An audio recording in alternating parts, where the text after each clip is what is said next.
Proverbs 29:25 says, "Fear of man will prove to be a snare, but whoever trusts in the Lord is kept safe." Or as the New Living Translation puts it, fearing people is a dangerous trap.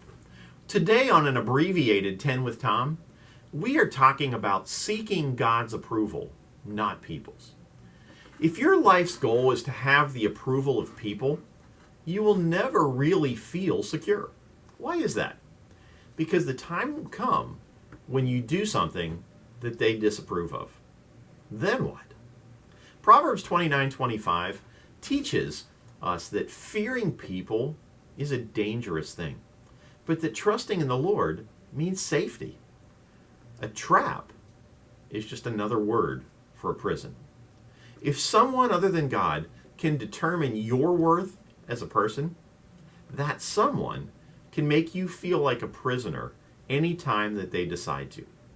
When a critic's opinion becomes your own opinion, you're living in a prison of your own making. Face it, some of the people that you are trying so hard to impress just will never be impressed. And you must accept this. From God's perspective, it doesn't matter. Knowing that enables us to work alongside people without allowing ourselves to be controlled by their moods and governed by their opinions. Each time that the Apostle Paul went to another town, people were meeting and hearing him for the first time. Some of them liked him. Some of them didn't.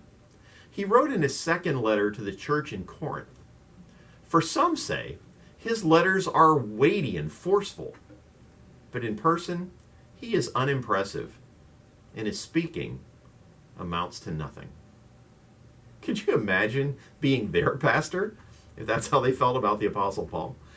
So how did Paul handle all this? He writes in Galatians 1:10, "Am I now trying to win the approval of human beings or of God?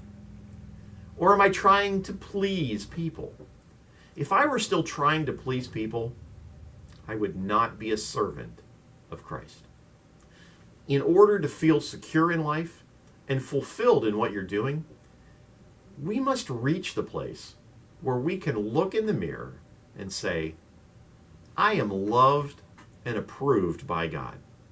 And that's what matters. I hope that you are at that place in your life. Put God first. He's the only one that matters, and he loves us far more than anyone else ever could. I hope you've been enjoying your summer. Yesterday, we began working on a couple of special episodes of 10 with Tom, highlighting 2 amazing weeks of our summer, camp and our mission trip. We'll fill you in with more details as we get closer to finishing those videos, but on this Sunday, representatives of our mission team to St. Thomas and our youth team to Bradenton will be sharing some of their experiences during worship. It's a special 10 a.m. combined worship service this week, and you're going to want to be here to find out how God has been at work in and through those who committed themselves to serving him on the mission field this summer. Also, this Sunday is your last chance to fill up the closet for our local schools. We are still taking financial donations, gift cards for Walmart and Target, and school supplies and backpacks. Thank you for making a difference in our schools. I know the staff, the administration, the teachers, and especially the students appreciate the love that you pour into them. So we thank you for that. Have a great day, a fantastic week, and I'll be back on Friday with another Word for You Today.